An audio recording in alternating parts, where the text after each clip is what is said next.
People sometimes ask me, are you afraid of dying? Because I'm around it. I see it all the time. And I said, no, I'm not afraid of dying.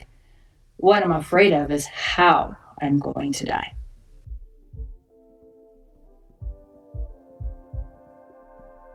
Hello and welcome to All the Above. I'm James Brown. Thanks for joining me.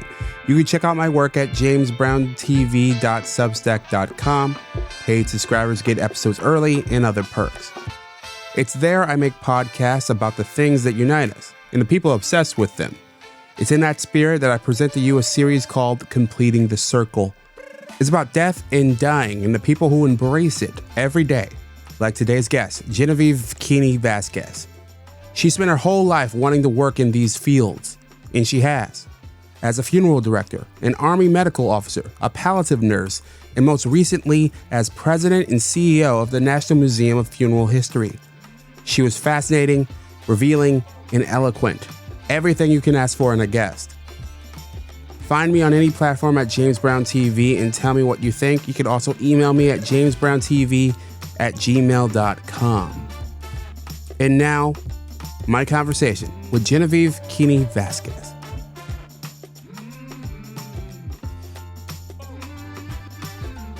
So there's an overlap between your military career and your funeral director career, or at least your training. Tell us more about going to school for it. Oh, going to school for it. What's the 101 class like? What was one of the classes like? Yeah. Wow. I can just tell you, when I finished funeral directing school, I was like, I'm ready for medical school. I had so much intense training. You had to learn the entire human body. You have to know where all the veins and arteries line, where they start and where they bifurcate, which means they split in two. Because you utilize the vein and arteries to introduce the chemicals and drain the blood. And so it was really interesting. I had to say my anatomy and physiology was my favorite class. Again, going back to my interest, it's always been about the human body and understanding at the cellular level what happens to the human body when we die. And so the microbiology, anatomy, physiology, and of course lab, the embalming lab itself. Getting to actually embalm people was learning that art of embalming and actually applying the skills was what I really, really liked. The embalming fluid, the smell, the chemical, not so much so, but the actual embalming. I like to see the transformation, of when you start with the human body that, unfortunately has lost some of its structural features because of the disease that they may have died from. Maybe they died of old age and or cancer, and it just withered away at their muscles and stuff. And to see that very sunken in, we call that emaciation, where they're really sunken in, and they're very pale. And then when you're done with them, they just look like they're sleeping. It's like magic, and it's really, really neat to see how we're able to utilize our skill set and create that lasting impression, that last look of their loved one. Embalming. You mentioned the art of embalming in particular. For a layman, can you walk us through the process? So embalming is basically the practice of introducing a chemical into the natural circulatory system of the human body and draining out some of the blood that, houses the bacteria and stuff that is responsible for the decomposition of the human body. In doing that, you restore the features and the coloration of the human body. So it's a way of providing a temporary preservation. And people always ask, oh, when you embalm, does that mean that you're going to be preserved forever? No, that's not exactly the case. Embalming is one of the preservation processes. There are so many other things that you have to take in consideration. Air is our greatest so air is responsible for part of the decomposition of the human body, as well as the lack of oxygen.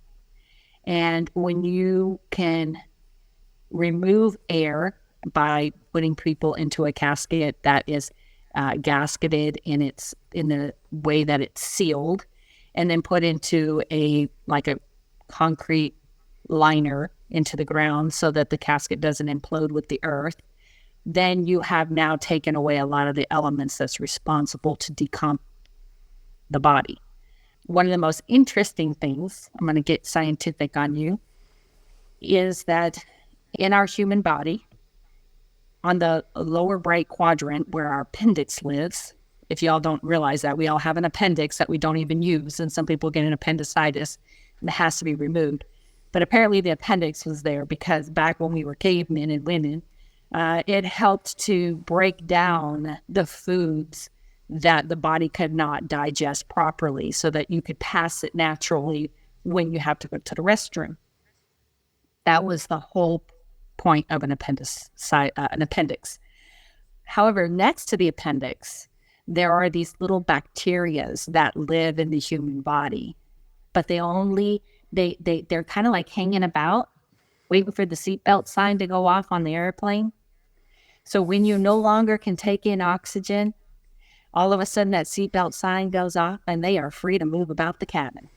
And they begin in the lower left quadrant of your body, and they begin that decomposition process from the inside. We are very artistically created to return to ashes, ashes, dust to dust. And it's due to these little microorganisms that live in the absence of oxygen. And interesting enough, if I get you as an embalmer and you have what we call a green belly, that means you have a small green circle in your lower left quadrant, that green belly tells me, they are moving about the cabin and I need to get busy. I need to get this embalming chemical in to retard them and keep them from spreading. I need to turn that seatbelt sign on. Wow. Yeah. There's so many things to the art of embalming. And it gives you great pleasure. I could see it all over your face. It's fascinating. It's the chemistry of the human body.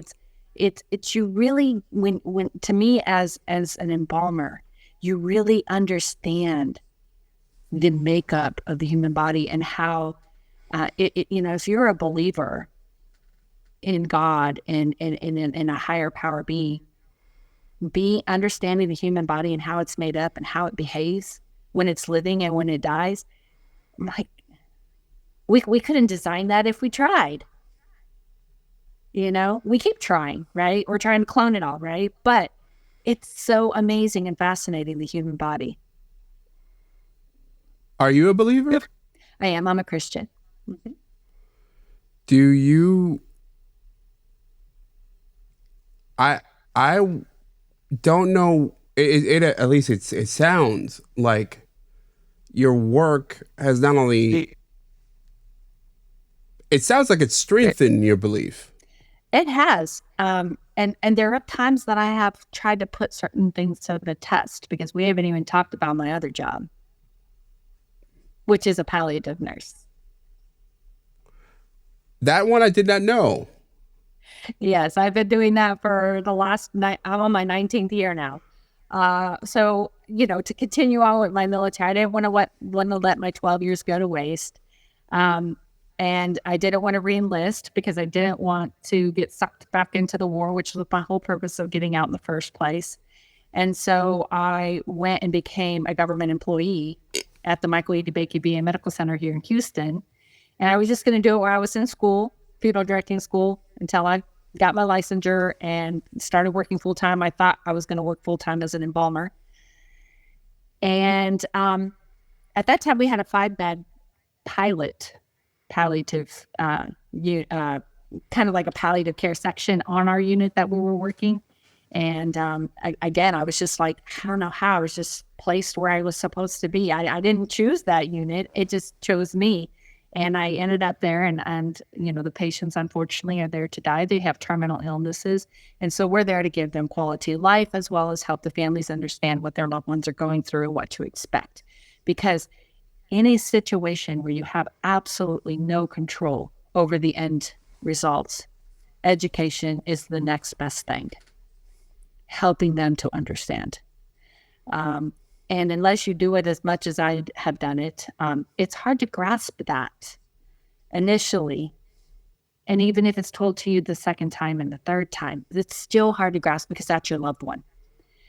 We'll talk about a loved one concept later, if you can remind me. Okay. So I get to see, and be there and hold their hand as they're taking their last breath.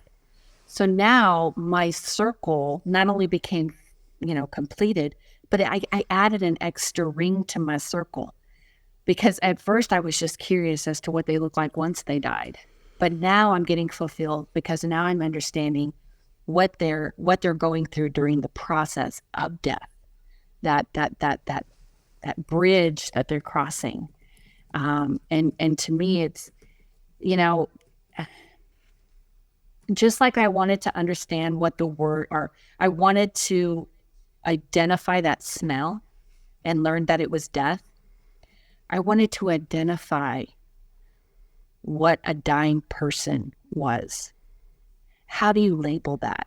And the only word I could come up with was courage. Because in that moment, and moments before, days before, weeks before, they know they're dying. They know that death is around the corner for them, that the life that they lived, that they strive to maintain, has no longer. And to see that, the people at the end of their road, that there's no turning around, there's no other direction that they can go. The courage that they display in those final days and in those final moments and then those final seconds, to me, is profound. It gives me great sense of understanding even more of what it's like to be human and what we endure in our lifetime. It's amazing. And then you talked about my faith. And so, in the movies, when somebody passes away, right, you see this white spirit come out of their body and lift up. And I always refer to the movies to kind of tie it back to my facts, because I get to see the facts, right? And I'm telling you, Hollywood embellishes. They do a great job embellishing, by the way. I would sit there and I'm looking for that spirit to come out of their shell. I want to see what they show in the movies. And I'm going to tell you right now that you don't see it, but you can feel something. There's a sense of outer body presence that I can feel. But not everybody can feel that. Sometimes it's too much for me to handle, and I have to come back and regroup because the energy is too strong. But it's very interesting. It's interesting to understand death, dying, everything. You're clearly not dead, but you've watched people die. Many of times. How would you describe it? Peaceful. Not everyone is peaceful, though. I have had some that were traumatic for the patient and myself to witness. But for the most, very peaceful. Peaceful was not a word I would have expected there. Yeah, but it is. It is. And I just, people sometimes ask me, are you afraid of dying? Because I'm around it. I see it all the time. And I said, no, I'm not afraid of dying. What I'm afraid of is how I'm going to die. Because I don't know. The uncertainty? The uncertainty. And I think as humans, what we fear is the unknown. So I don't fear death because I know it. I know death. I work with it, right? So I don't fear death itself. What I fear is how I'm going to die. Am I going to suffer? Am I going to feel the pain that's leading me to my death? or am I going to have peace? Will I be surrounded by my loved ones, or will I be alone? All of those elements that I fear. Drowning is probably my worst fear. Drowning in fire. Those are the two things I definitely know I don't want to die from.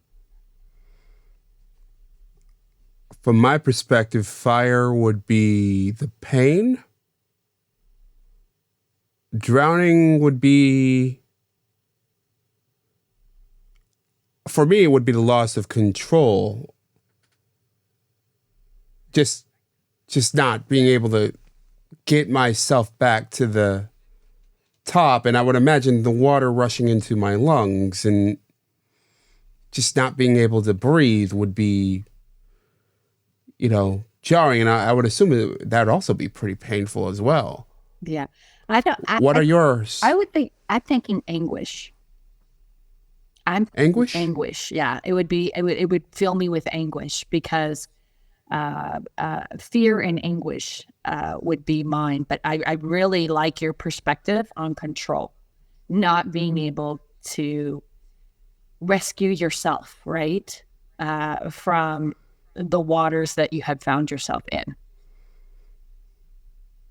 Especially that if you're able to swim and you could rescue yourself, but you're trapped and you can't, and water happens to be all around you, then yeah, I can see the control being the issue. But I think of anguish, the anguish of knowing, because I'm still going to be in my thought processes, right?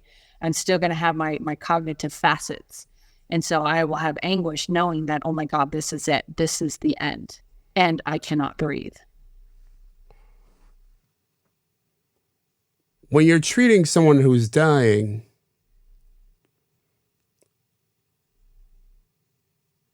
do they talk to you about it? Generally, no.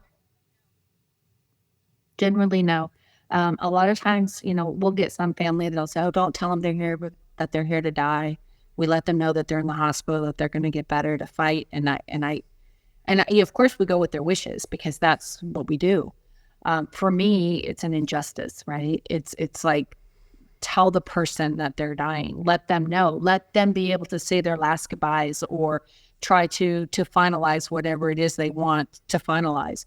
But 9 times out of 10, the patient knows they're dying. They don't tell their loved ones. The loved ones don't tell them. It becomes the elephant in the room. Do they tell you? No, because they know I know they know. They know that I know why they're there, and they know why they're there. You see? Wow. So again, it becomes the elephant in the room. It's the, shh, we don't talk about it. Even though you're right there, I mean, you're at death's door, but we still don't talk about it. You'd be surprised. And sometimes I will go in and fill the room. When I say fill the room, I'm feeling the energy in the room from the family members and kind of understand what they need, pick up on that. There are some families where you just realize that you have a general conversation. You talk about the care of their loved one, but you don't talk about the death of their loved one. And then there's other families you go in and you say, how can I help you understand what your loved one's going through? Can I help you understand what it is that you're going to need when death does happen? A lot of times I'll tell family members when they take their last breath, don't call us. Be here. Be in the moment. There's nothing we can do. Don't ring the call light. Don't come out looking for us. Be here with them. Stay in the moment with them because there's nothing we can do. That's not, they're here to pass away. So I encourage them to stay and be with them. And then there are times when they'll pass when they go out, when they leave. And the family member's like, I just went out to go get something to eat. And then I have to sit down and let them know there are people that wait for you to leave to pass because they don't want to do it while you're there. And then there are some people that you have to give them permission to pass.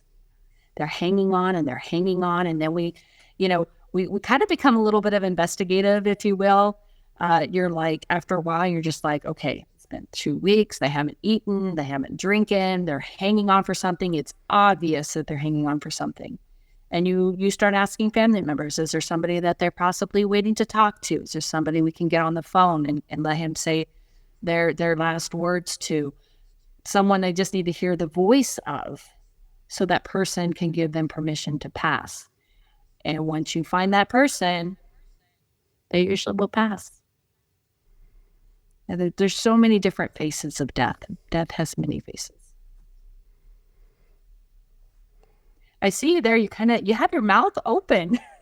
Yeah, I'm a bit shocked. I'm thinking of being in that person's shoes, right? Yes, exactly. Yeah. I'm glad you're thinking that way, because I have thought that way too. I have actually stood over them and I thought, how am I going to behave when it's my turn? What will I be thinking? When it's my turn. Exactly. Because you know what, James, you're going to have a turn and I'm going to have a turn. It will be our turn one day. We just don't know when our day is. Your family knows. You know. The nurse knows. The orderly bringing you food knows, if you're even eating at that point. Oh, we still have to give you a tray. Whoever else is helping knows, but nobody's talking about it. A lot more than you think. Nobody talks about it.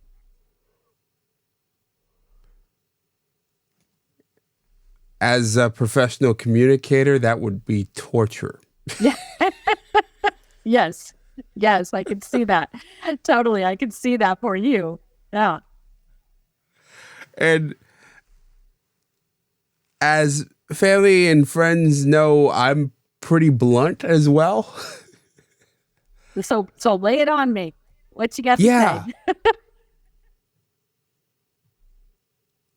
I would just be tormented by that. So if my family and friends are watching this, please, I'm not going to change my mind, even if I can't speak. Tell me what the hell's going on, you know? Exactly. And that's another thing that we tell family members all the time. It has been learned that the last sense, because we have our 5 senses, right? They said that the last sense of the human body is our hearing that goes. So I always tell people, even though your loved one can't open their eyes, even though your loved one cannot communicate to you, they can hear you. They can hear you. Give them permission. Talk to them. Let them know you're here. They can hear you.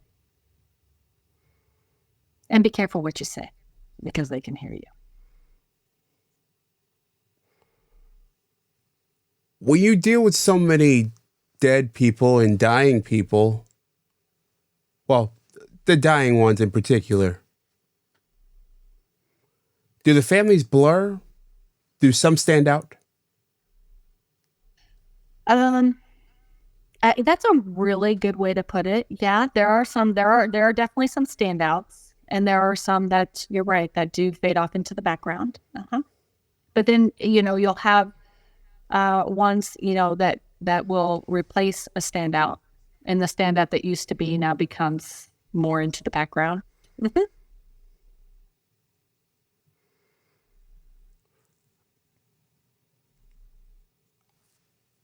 I'll ask anyway, because my gut says I know the answer, but I'll ask. Do you cry in these moments when someone dies? Do they cry? No, do you? Oh, do I? Oh, that's a very good question. Thank you for asking that, by the way. Yes, there are times I do cry. And there are times when I'm able to hold myself together. A lot of it has to do with the amount of time I have gotten to know the patient, the family, the amount of time I have worked with that person. Yes, I do cry. And I do tell myself, on the day that I can no longer cry is the day I need to retire from my profession, because I've lost my ability to have empathy. How important is empathy to this? Empathy and compassion are the two most important elements that a human being can possess, especially in this line of work. Because you have to be able to put yourself emotionally, physically in the mindset of the patient and the family and what they're going through in that moment. But at the same time, you have to also be compassionate to the situation, but also professional, because there are times where you have to be a little blunt and you have to be a little forceful, but the best way to do it is do it in a very confident, professional manner. Because you got to remember, these families, they're like a ship out at sea in the middle of a storm. They don't know which direction to go. They need somebody to help navigate them through this storm. We don't deal with death every day in our life. So when death does come and visit us and become part of our life for whatever reason, it puts us on a different course, and it tends to stir us around, turn us upside down, and we have a very hard time understanding what it is we're supposed to be doing. And now that we're saying that, I said, remember to remind me to talk about my loved one. I'm a death care professional. I've been dealing with death all the time. But tell me why, when I got notified of my sister's death, I dropped to my knees. I grieved and howled from a place and pit in my stomach I never knew existed. And I spent an entire week not knowing what was to be done. I'm a funeral director. I know death. But in that moment, my grief was so extensive, so deep, that I was like that ship tossed at sea. Still to this day, I don't know the name of the funeral home that my sister was at. I couldn't even tell you how to get there. Even if you paid me $1 million, I'm sorry, would love $1 million, but I do not know how to get there, because my grief was so strong that I needed somebody else to take control in that moment. And actually going through my sister's death the way I did makes me a better death care professional, because now I understand the profound effect it can have on somebody and how it can make them feel so lost in those moments. And you do need to be firm and professional and be consistent and just say, you know what, you're not physically taking them by the hand, but you're emotionally taking them by the hand and giving them the direction that they need at that time, in a very difficult time in life. My condolences. Thank you. And my condolences to you too. Thanks for listening to all of the above. Let me know what you think at James Brown TV anywhere. And of course, at jamesbrowntv.substack.com. Paid subscribers can listen to more of my conversation with Genevieve now. Everyone else will hear the next part next week. I'm James Brown, and as always, be well.